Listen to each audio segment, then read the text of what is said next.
Olá, seja bem-vindo a mais um episódio do Manchete Podcast. Hoje eu recebo aqui para o bate-papo mais um integrante aí do time Manchete RJ, blog do Marlon Guido já está no ar, né? Já está aí com algumas publicações. A gente vai conversar um pouquinho sobre isso. Obrigado pela sua participação primeiro, Marlon. Obrigado você, Arnaldo, pelo convite. Fiquei muito feliz, estou admirando o seu trabalho, sempre com uma linha muito boa. Eu já estava ansioso por participar disso também. Então vamos nós. Vamos começar falando qual a linha que você vai seguir agora no blog. Você ficou conhecido na cidade lá com suas lives nas escadarias da Câmara, falando sobre política, falando sobre problemas pontuais da cidade. Enfim, critica um lado, critica o outro. Vai ser essa linha também no blog? Sim, eu sinto falta disso, Arnaldo.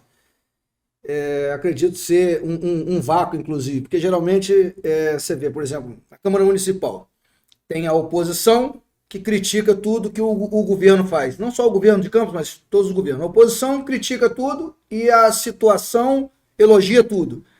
E dificilmente você tem uma ponderação mais sensata, mais justa, de bom senso. Essa é a proposta do Marlon Guido, sabe? Fazer essa análise desapaixonada dos fatos. E aí, como que você vem fazendo isso já no trabalho que você vem desenvolvendo? Fazendo essas análises, por exemplo, agora estreiei no blog escrevendo sobre o centro de Campos do Goytacazes, né?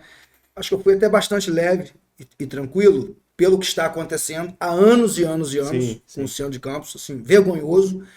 E são várias as entidades, são vários os entes, são várias as pessoas, os políticos que se debruçam no sentido de tentar resolver o problema e não o fazem. Então, sem acreditar que seja uma deficiência mental ou que seja um jogo proposital para que isso verdadeiramente aconteça, eu me manifestei, está lá no blog já a minha primeira matéria sobre isso aí. Então, é pegar o fato, a questão pontual, por exemplo, transporte de Campos, meu Deus, sabe? E fazer uma análise, uma desapaixonada, sem amor por Vladimir e sem ódio dele. O que verdadeiramente está acontecendo em Campos com relação ao transporte? É um fato, tá aí. Então não adianta o que eu penso. Tem coisa que foge da opinião. O que você acha, o que eu penso, o que eu deixo de achar, não muda o que está acontecendo. O caos que está, por exemplo. O próprio prefeito, até quando foi entrevistado A aqui, ideia é essa. ele foi entrevistado aqui, né? Essa. Ele falou que é o pior ponto do governo dele é o transporte. Ele admite que ainda é o calcanhar de Aquiles do governo. Mas, poxa, já estão 2 anos e pouco, quase 3 anos, né? E o pior, o que eu vejo como pior, não querendo fazer juízo de valor sobre a situação, é que vamos voltar aos terminais que foram prometidos no governo passado, mas mal executados, né? Perfeito. E criticados por ele. Acho até que o Vladimir acertou em conseguir ser humilde no sentido de voltar com a política que era de Rafael, porque isso tem no Brasil e na cidade também tem. Vladimir, quando entrou, não sei se você lembra, tinha uma ideia de eles fecharem o HGG. Teve essa conversa. Porque ainda era uma obra, uma obra de Arnaldo. Foi idealizado por Arnaldo Viana. Então tem muitas cidades que têm essa doença de querer apagar os feitos do outro, ao invés de melhorar, ao invés de superar isso e aproveitar o que o outro fez em prol diretamente da população, eles ficam tentando se auto-endeusar. Não, isso aqui fui eu que fiz, isso aqui fui eu que fiz, isso foi apenas uma ponte, a construção, quem fez fui eu que paguei o imposto, botei o dinheiro no seu bolso. População que paga. Então, assim, quiseram fechar. Bem como a Beneficência Portuguesa também sofreu uma intervenção. Os médicos fizeram um cordão lá, fizeram um ato simbólico para não fechar a beneficência.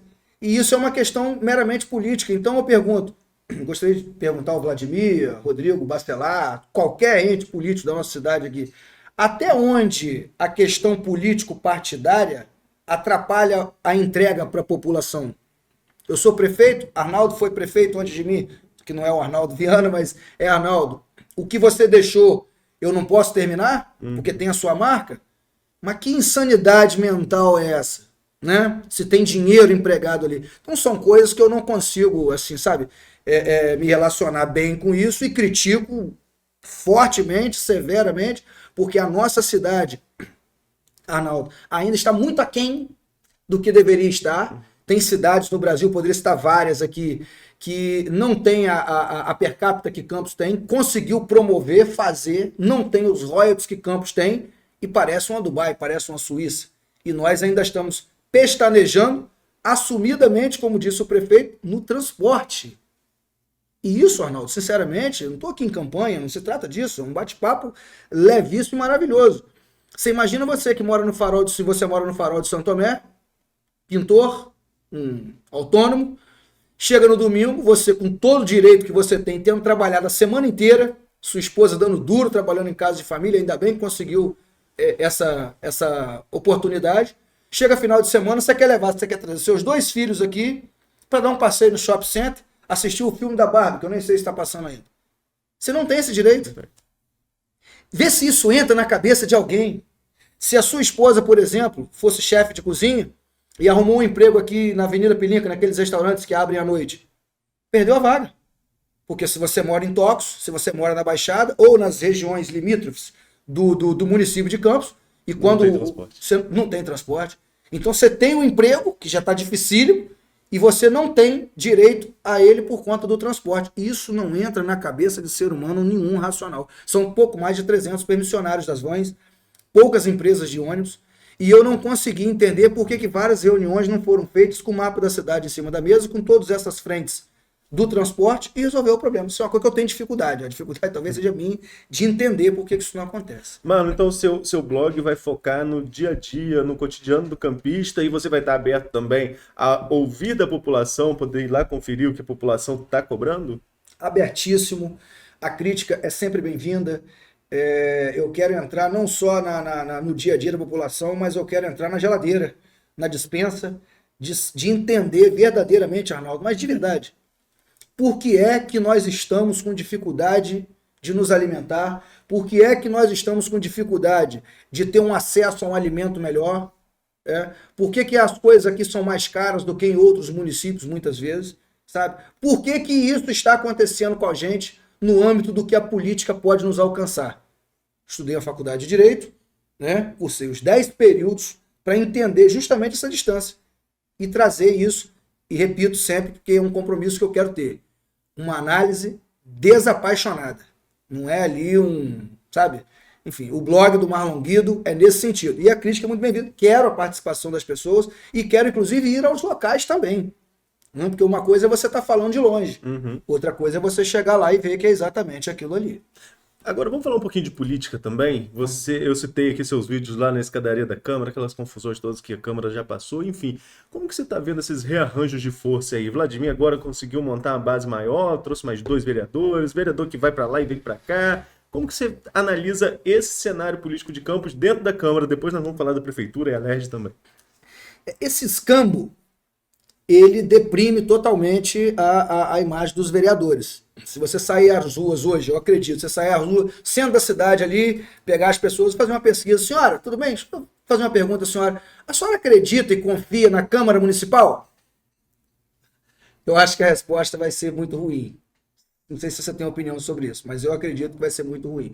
Então, eu inclusive já fui candidato justamente para tentar tirar da Câmara essa pecha, essa noda negativa que ela tem. E esse para lá e para cá de vereadores, isso causa uma questão política ridícula.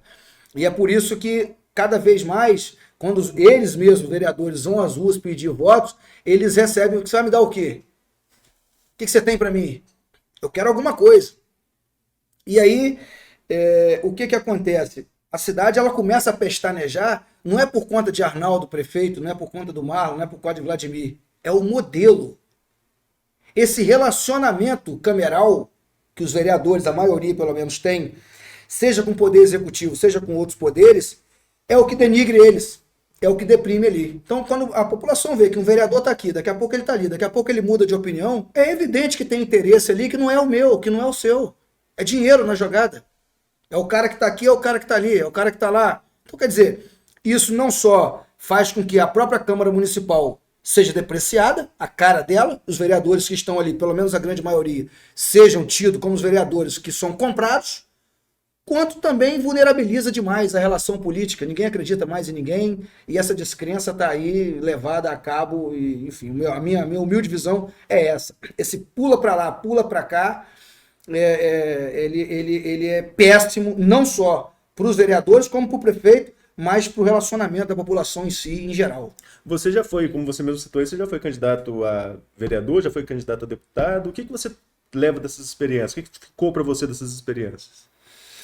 Para mim foi uma experiência muito boa, porque pude andar os 4 cantos do município. Como deputado, andei grande parte do estado, constatando essa descrença do povo, oferecendo uma candidatura um tanto técnica e um tanto política, né? Mas pude ter essas decepções de ver que as pessoas realmente estão desacreditadas e muito dependentes. O que eu mais ouvi na cidade de Campos como vereador, vou colocar a eleição de vereador porque foi o que eu tive uma ascensão maior. Eu saí na primeira de 2012 com 259 votos para 2020 com 1.085. E muitas pessoas falaram comigo: poxa, Marlon, eu gostaria muito de votar em você. Eu confio no seu trabalho, eu tenho idade para ser seu pai, eu vejo nos seus olhos a sua vontade, sua gana de melhorar a coisa, mas eu infelizmente estou numa situação financeira tal que eu preciso trocar o meu apoio por alguma benesse para mim e para minha família, porque olha aqui, eu tenho que cimentar meu quintal, meu portão. Então, quer dizer, a própria classe política, ao meu ver, nessas épocas de campanha, viciou a população, né? Eles promovem o caos para tentar resolver esse caos promovido por eles a conta gota, com o próprio dinheiro da população. Isso é uma covardia tremenda. E eu, se Deus me der a oportunidade, não sei se vem candidato ano que vem, não é a proposta a princípio, sinceramente, cuidando aqui das coisas minhas, mas gostaria de arrancar, sabe, de ajudar a tirar esse toma lá da cá direto. Eu vejo até, vamos seguir nessa discussão aqui, que é uma discussão boa. Muito vereador reclama quando o eleitor vai lá levar sua conta de luz, vai lá levar sua conta de água para pagar. Mas quem criou esse vício foi o próprio político, né? E quebrar esse vício, que eu chamo de vício, é muito difícil, né? Dificílimo. E aí fica ruim para eles mesmos. Hoje mesmo eu estava conversando com um vereador, nos encontramos numa ocasião, ele falando, né, ganha 13 mil, o vencimento lá é 13 mil e poucos reais, vem para 9.750. E eu falei com ele que a população, muita gente tem a visão errada de achar que o vereador é arquimilionário, que o cara tem tudo e tem todos os empregos, tem que dar um emprego para ele, porque hoje ninguém vota mais, as pessoas apoiam. E aí acha que por ter votado no cara tem direito ao emprego. Agora você imagina. Então tem que comprar 10 superbons e 10 prefeituras e botar para empregar o povo, porque não tem condição. E aí eu falei com ele, aí o que acontece? Falei com ele hoje, a porta da sua casa tá cheia de gente, né, para pedir gás, remédio e sacolão. Quando você chega lá no seu gabinete para trabalhar, quando você trabalha, não brinquei com ele, quando você chega lá no seu gabinete para trabalhar, tem mais uma fila de gente lá querendo um monte de coisa e você não consegue, porque o cara tem, ele sobra 9 mil e poucos reais para ele por mês, pelo menos em tese, né? É só o que ele ganha. E aí, como o cara também tem família, tem filho, plano de saúde, casa, né, esposa, enfim, como é que é isso? Então não dá. Esse modelo político já está provado que morreu. Ele não funciona mais, é igual a Previdência Social. Ele não funciona mais. E eles estão com preguiça de sequer começar a pensar no que fazer para mudar isso aí. Antes disso, nós vamos continuar pagando essa conta. Mano, vamos falar agora sobre o governo Vladimir Garotinho também. Qual a sua visão geral? A gente já falou aqui sobre transporte, você já falou sobre o centro da cidade, que ele está aí com uma aposta nova aí para revitalizar o centro, não sei se vai dar certo, enfim. Mas qual a sua visão geral do governo? Existe um fato que é covarde na análise do governo Vladimir, que inclusive eu estive conversando isso poucos dias com ele, que é comparar o governo dele com o de Rafael. Isso é uma insanidade. Mas para a população não acaba ficando, porque eu estava entrevistando o ex-prefeito de Cabo Frio recentemente, lá no outro podcast que eu participo com a Ana Paula Mendes. Eu estava lá conversando... Trabalho sensacional, tá? Ah, obrigado. A gente estava conversando com a Laí Correia, ex-prefeito de lá por 4 mandatos.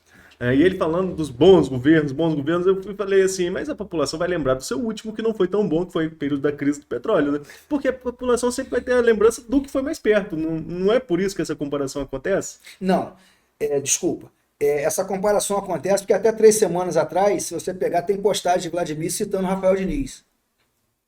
Então é o desejo dele... Isso aí não é aleatório, é voluntário. Sim. Fazer com que a população compare sempre diretamente, porque de repente o governo Rafael foi mal contemplado, não só pelos erros dele, mas pelo momento econômico e político da cidade e financeiro que foi caótico. Então, mas o Vladimir ele deseja isso. Ele sempre compara porque perto do péssimo, o mais ou menos pode ser considerado ótimo. Né? Não que o Vladimir não esteja fazendo um bom governo, acho até que está, acredito que esteja. Mas a gente precisa entender a cidade de Campos não com a cara do governo Rafael, mas a gente precisa comparar Campos com as melhores cidades do país, porque nós temos o que elas têm. Só nós não somos o que elas são. Eu não quero aceitar a ideia, Arnaldo, de me manter bebendo apenas esse copo d'água se nós temos ali suco e várias iguarias para a gente experimentar. É o caso de Campos. Eu não quero, eu não aceito isso, porque eu conheço a cidade, eu sei o potencial da minha cidade. Na agricultura, nesses últimos 20 anos, eu vi que aqui a gente tem condição para ser uma cidade de primeiro mundo. E estamos muito longe disso. E é uma coisa que eu não aceito. Agora, falando sobre o Vladimir, ele é muito bem articulado. Diferente do pai dele, ele não vive em briga direto, muito pelo contrário, ele é de compor, né? Seja com Rodrigo Bacelar, seja com o governador, seja com o governo federal. Você vê que ele apoiou o Bolsonaro, mas ele já está próximo do governo federal. O Vladimir é bom nisso. E isso é benéfico para a gente. Tá aí uma coisa que eu admiro nele, né? Ele não procura essa confusão.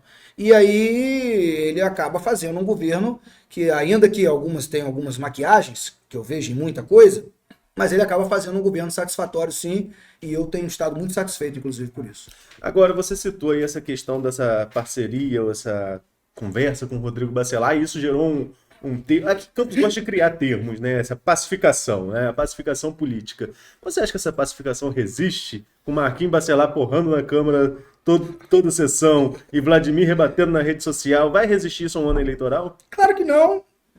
Acho que não. Mas se for conveniente também é. Porque o político, quando está no mandato, irmão, se aquilo ali for ameaçado, ele vai fazer a composição que tiver que fazer.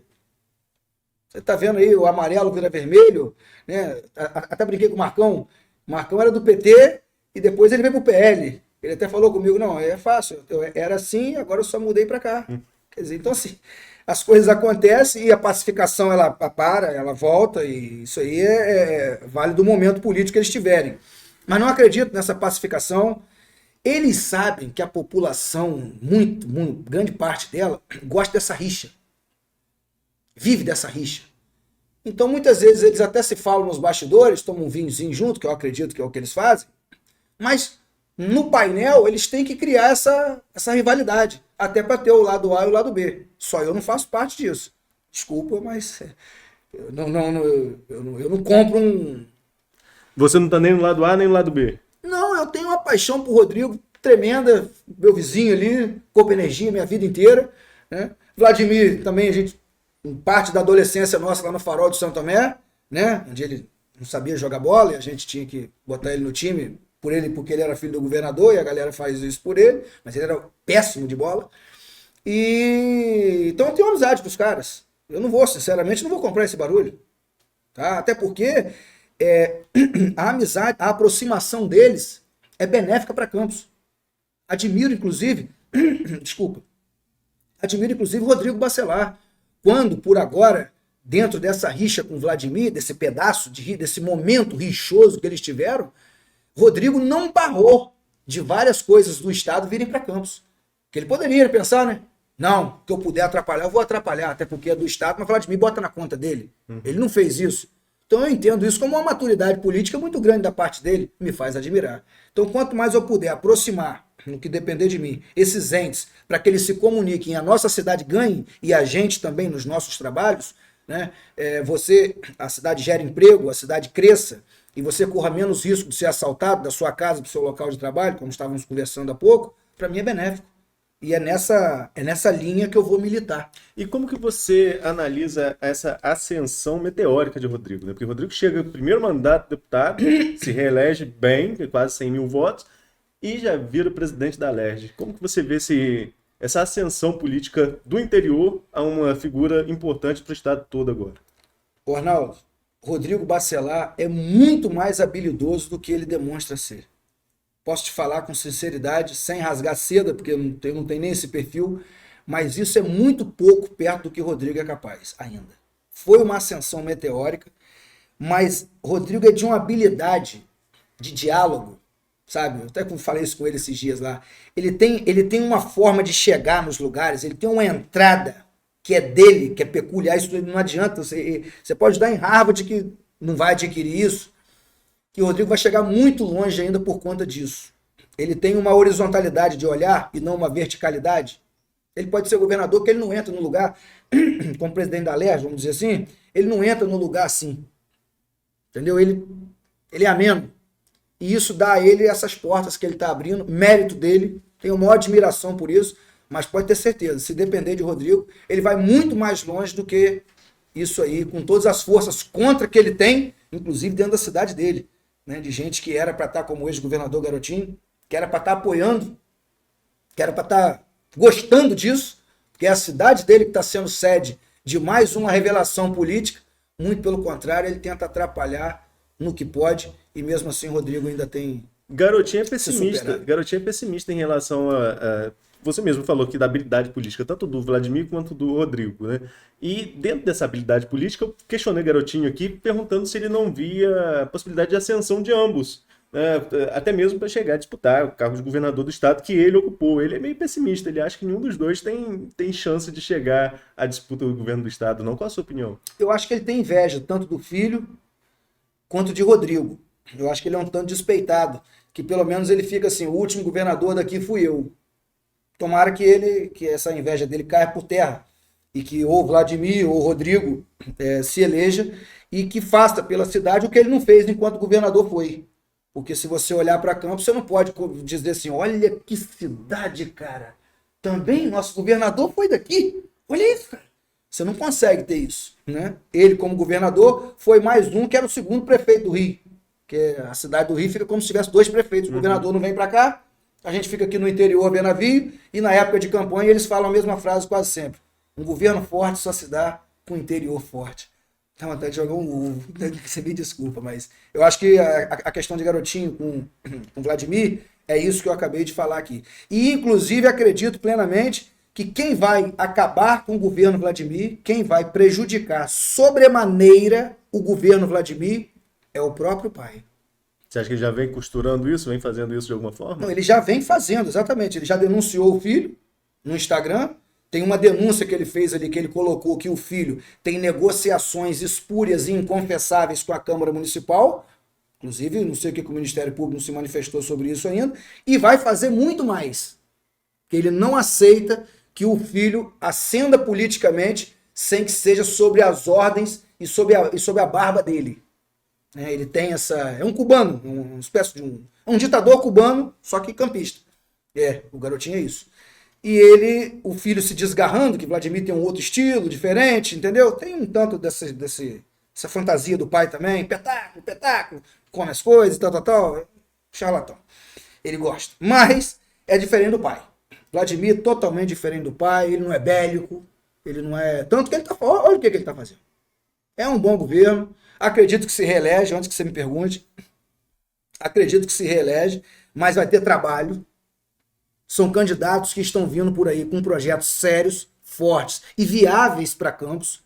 Tá? Nomes. Olha, eu não acredito em prefeitos de cidades vizinhas que queiram vir para cá se arvorar. Gostaria até que ficassem lá. Aventureiros que estão aí de deputados, eu também não acredito nesses caras. Eu acredito em pessoas estabelecidas. Aquele rapaz do IFE, esqueci o nome dele. Jefferson. Eu acredito em pessoas estabelecidas, como esse rapaz. Porque tem um bloco de trabalho, tem um mostruário administrativo, gestacional a ser apresentado.